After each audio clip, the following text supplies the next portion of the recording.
secara pengertian yang dimaksud dengan al-wat'u bil ikrah itu adalah kejahatan seksual. Jadi seksualnya ya dilakukan melalui pintu yang salah, yang jahat, dan bahkan dengan cara-cara yang ditambahi oleh kekerasan.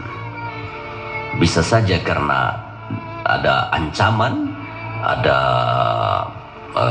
iming-iming dan amang-amang dan seterusnya sehingga perempuan menjadi takut dan kemudian tidak berdaya, lalu dia diperkosa.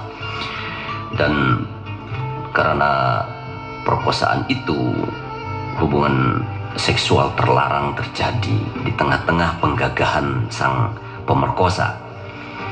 Nah, yang kedua, hal yang berkenaan dengan posisi pemerkosaan ini perlu diketahui bahwa komponennya itu ada mukrih, itu yang pertama, ada mukrih, dan yang kedua ada mukrah. Mukrih itu artinya orang yang menggagahi, orang yang memperkosa. Bisa dia laki-laki atau juga bisa perempuan.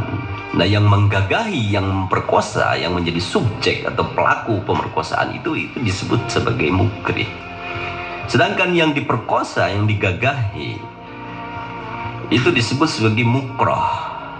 Nah, mitra sekalian yang dirahmati oleh Allah Subhanahu wa taala, biasanya yang menjadi sasaran atau menjadi korban dari tindak pidana perkosaan ini alias mukrahnya adalah kaum wanita, dan yang menjadi mukrihnya, pemerkosanya adalah laki-laki. Nah, mukrih dan mukrah ini dalam tindak pidana perkosaan itu ada dan hadir sebagai dua subjek yang berbeda di pandangan hukum. Bagaimana pandangan hukum Islam berkenaan dengan mukrih dan mukrah pada kasus perkosaan itu? Nah, untuk mukrah yang diperkosa, karena al-wat'u bil ikrah tadi, perkosaan tadi itu selalu ada objeknya, yang objeknya ini disebut sebagai mukrah. Di pandangan hukum Islam tidak ada had, tidak ada hukum, tidak ada sanksi, sebab dia menjadi korban. Dalam kaidah disebutkan bahwa korban itu tidak ada sanksi, tidak ada hukuman, tidak ada had bagi dia, karena dia adalah orang yang menjadi korban. Dia menjadi objek dari kekerasan seksual sang pemerkosa itu. Laisa 'alal mustaqrahah hadun. Jadi tidak ada kepada mustaqrahah, kepada orang yang diperkosa, yang digagahi itu hukuman atau sanksi, had. Dia dibebaskan. Justru dia sebagai korban mesti diselamatkan, dirawat dan dipulihkan, direhabilitasi dan dijaga dirinya dan kehormatannya dikembalikan pada posisi semula, sehingga perlu pemulihan fisik dan psikis. Karena yang menyerang orang-orang yang diperkosa karena tindak kejahatan pemerkosaan itu bersifat fisik dan psikis, jasmani dan ruhaninya. Oleh karena itu sangat bejat dan sangat jahat sekali orang yang melakukan pemerkosaan ini, sehingga bukan saja dia merusak fisiknya, fisik si korban dalam hal ini misalnya wanita atau perempuan, tetapi juga merusak dan mencabik-cabik jiwanya, ruhaninya. Maka perlu dipulihkan, perlu diamankan. Bukan saja diamankan oleh keluarganya, tetapi juga oleh pemerintah, oleh negara. Terhadap korban yang seperti ini perlu dilindungi, perlu diberikan ruang agar dia mendapatkan proses pemulihan dan kembali kepada posisi yang terhormat. Nah, mitra sekalian yang dirahmati oleh Allah, jadi mukrih dan mukrah itu ada. Dalam perspektif hukum Islam, si mukrah itu tidak diberikan had, tidak diberikan sanksi. Sementara bagi si mukrih, pemerkosa, dengan sangat tegas dan terang benderang Islam memberikan pandangan hukum bahwa mukrih yang memperkosa itu perlu diberi sanksi, harus dijatuhi hukuman, diberi had. Nah, hukuman diberikan atau dijatuhkan kepada mukrih itu oleh negara, oleh pemegang hukum, oleh mahkamah syariah, oleh pengadilan dalam hal ini. Karena dia telah melakukan tindak pidana, tindak kejahatan yang di dalam hukum Islam itu disebut sebagai tindak jarimah. Dia melakukan pelanggaran dengan melawan hukum, perbuatan yang tidak menyenangkan dan menganiaya orang, yakni dalam bentuk perkosaan tadi. Maka si mukrih harus dijatuhi hukuman. Nah, mitra sekalian yang dirahmati oleh Allah Subhanahu wa Ta'ala, menurut perspektif hukum Islam, perkosaan adalah sama dengan zina. Perkosaan sama dengan zina. Jadi orang yang memperkosa si mukrih itu diberi hukuman zina karena dia telah melakukan tindakan zina. Apa hukumannya, mitra sekalian? Hukuman bagi pelaku pemerkosaan, karena sama tadi tindak pidananya dengan tindakan zina, hukumannya adalah had. Hukumannya adalah had. Berkenaan dengan had atau hukuman dan sanksi terhadap pelaku pemerkosaan ini, hukum Islam menerangkan jika pelakunya belum menikah, laki-laki yang memperkosa tadi misalnya, dia belum menikah, dicambuk 100 kali dan diasingkan 1 tahun. Jadi dia dicambuk 100 kali dan kemudian diasingkan atau diisolasi dari masyarakat luas dan keluarganya selama 1 tahun. Jadi dia harus diberi sanksi itu karena kelakuannya melakukan kejahatan pemerkosaan tadi. Nah, sementara jika pelakunya sudah menikah, ya, jika pelakunya sudah menikah, maka hukumnya menurut hukum Islam adalah hukum rajam. Bisa dilakukan hukum rajam. Dia dilempari batu sampai dengan mati. Itu adalah sanksi bagi pelaku pemerkosaan yang telah melakukan zina. Nah, ada pertanyaan, bagaimana kalau disertai dengan kekerasan? Misalnya dengan menggunakan senjata atau alat-alat yang berbahaya, pekakas, golok dan semestinya, yang lainnya yang semestinya bisa menyakiti dengan itu. Dan atau secara aktual, senjata-senjata tadi, pekakas tadi digunakan secara membabi buta, maka itu ditambahi dengan hukuman yang memberatkannya. Ada hukuman lagi yang memberatkannya, hukuman tambahan di samping yang tadi. Jadi 2 kejahatan. Maka hakim nanti di mahkamah, di pengadilan bisa mempertimbangkan pasal-pasal yang bisa menjerat dan menetapkan sanksi terhadap pelaku zina dan juga pelaku kejahatan sekaligus. Nah, mitra sekalian yang dirahmati oleh Allah Subhanahu wa Ta'ala, jadi bagi korban tidak ada masalah, tidak ada hukuman sama sekali. Sementara bagi pelaku, bagi mukrih, sanksinya amat sangat berat. Dan ini bisa menimbulkan efek jerak. Nah, ada pertanyaan yang ketiga, apa hukuman yang diberikan terhadap mukrih itu dalam konteks Indonesia? Nah,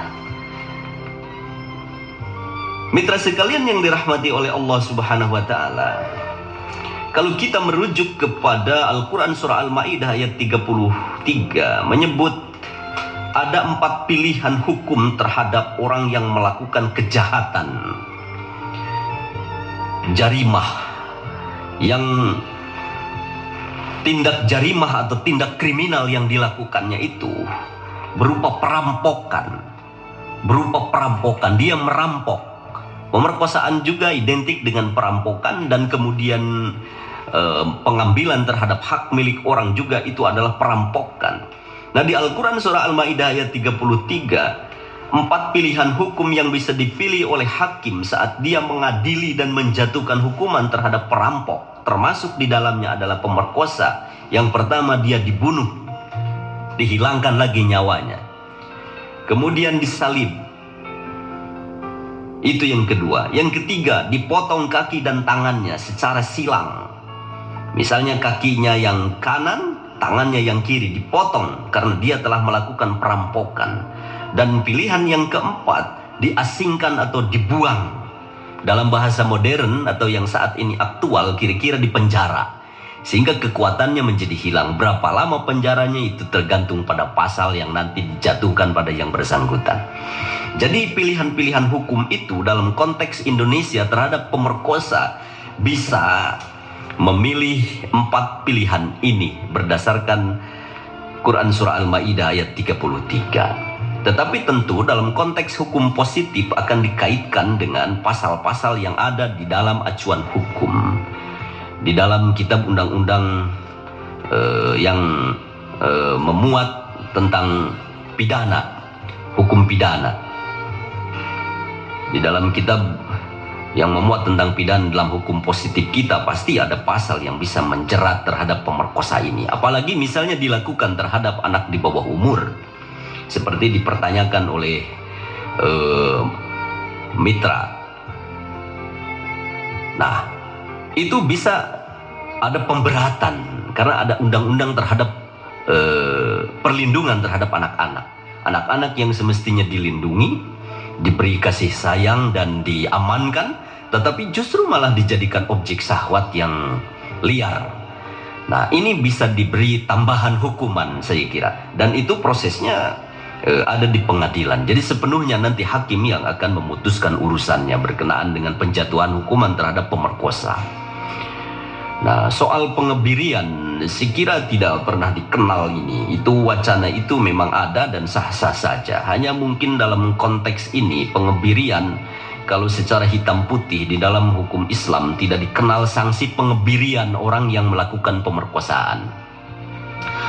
Dengan pengebirian itu boleh jadi akan ada semacam sanksi, tetapi tidak akan efektif dan tidak tuntas.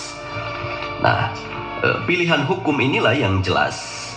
Dan hukum Islam, dalam perspektif hukum pidana Islam, 4 pilihan hukuman yang dijatuhkan secara aktual pada mereka yang melakukan pemerkosaan itu, ya dibunuh atau disalib atau dipotong kaki dan tangannya secara bersilang, atau yang keempat pilihannya diasingkan atau dibuang di penjara sesuai dengan pasal yang mengatur tentang pemenjaraan ini. Istilah lainnya dibina lah di lembaga pemasyarakatan sehingga dia menjadi pulih, menjadi baik kembali, dan dia menyadari akan kekeliruannya. Tetapi hukum tetap harus ditegakkan, hukum harus tetap dijalankan, dan hukum berlaku sama. Equality before the law. Semua orang itu di hadapan hukum adalah sama. Tidak ada orang yang kebal hukum. Jadi saat melakukan tindak kejahatan, termasuk kejahatan pemerkosaan, dia sama di depan hukum. Prinsipnya kesetaraan, equality. Dan dalil yang biasanya dijadikan acuan berkenaan dengan kesamaan orang di hadapan hukum adalah equality before the law. Nah, mitra sekalian yang dirahmati oleh Allah Subhanahu wa Ta'ala, ada yang bertanya bagaimana kalau penyelesaiannya dilakukan secara kekeluargaan, secara perdata. Nah, kalau penyelesaiannya dilakukan secara perdata, itu dikembalikan kepada keluarga masing-masing, kepada yang bersangkutan. Tetapi hukum tetap harus dijalankan.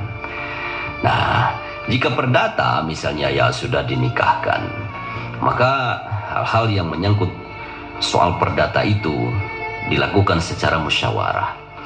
Yang menarik dari pandangan beberapa ahli hukum Islam dalam konteks hukum pidana Islam, imam madhab yang 4, utamanya Imam Malik, itu menyodorkan bahwa ketika ada perempuan yang diperkosa, maka si laki-laki di samping diberi sanksi sesuai dengan ketentuan yang berlaku, jika dia belum menikah dicambuk 100 kali dan diasingkan 1 tahun.